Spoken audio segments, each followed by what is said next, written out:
Well, Talbot obviously coming off another very successful season last year. What do you have planned to try to pull off an encore here? An encore. Well, we're trying not to focus too much on last year, simply because what we did, we feel we deserved and we won, and no one can take that away from us. But I believe last year really has created an opportunity for us to deal with that capacity that we can do well. We have it sort of in that experience back pocket, and we can look to build off of it instead of just relying totally on the coach. We did a good job of recruiting 2 years ago, knowing that we would be losing some key athletes for this upcoming season, and so now it's time to really see if they can do what they're supposed to do, or it's their test time. I project that they're going to do quite well. They've had some pretty high level of play so far in practice, and now it's just going to be a competition that's going to be their true sort of test. So how much different is the mindset? Last year was all about getting back to the top of the mountain, and how do you stay there?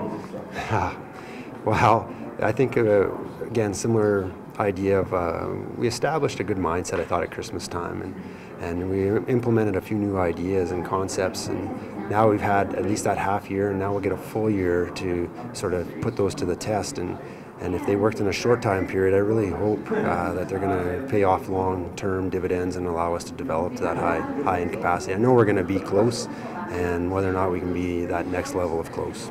Well, it's not just the volleyball program having the success that you guys did, but it seemed like almost the entire school had that success getting to nationals, winning titles and all that. Do you guys feel that pressure to get back there just to kind of keep those good times rolling?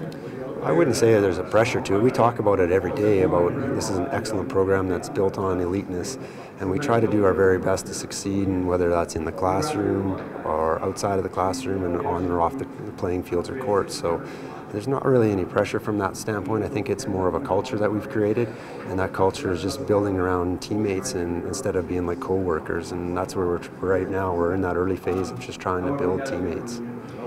I know it's early, but what can you tell us about the actual makeup of this team? Well, we returned 3 of our 7 starters, so I think through that sort of middle core, we'll call it, where our setters, liberos, and middle blockers, those are all experienced players who saw a lot of contribution last year. And coming into that mix, we have some of our second-year athletes now who got to spend the whole season. Unfortunately, they had to sit and watch some of the best players in the country, but that's also a bonus in helping them develop into that high-end level athlete. So those are the kids now that we're looking at stepping in. So some of our names are like Marissa Neufeld's entering her 3rd year, Leah Coote, Miranda Dahr going into their 2nd seasons with us. We picked up a couple transfers, one from Nate, Kelsey Timko, and one from College of the Rockies and Fauve Welsh. So we have some of those athletes that are entering into the program that bring some experience. We also have the experience of last year for our 2nd year and 3rd year athletes to build off of as well. Certainly much easier than starting from scratch.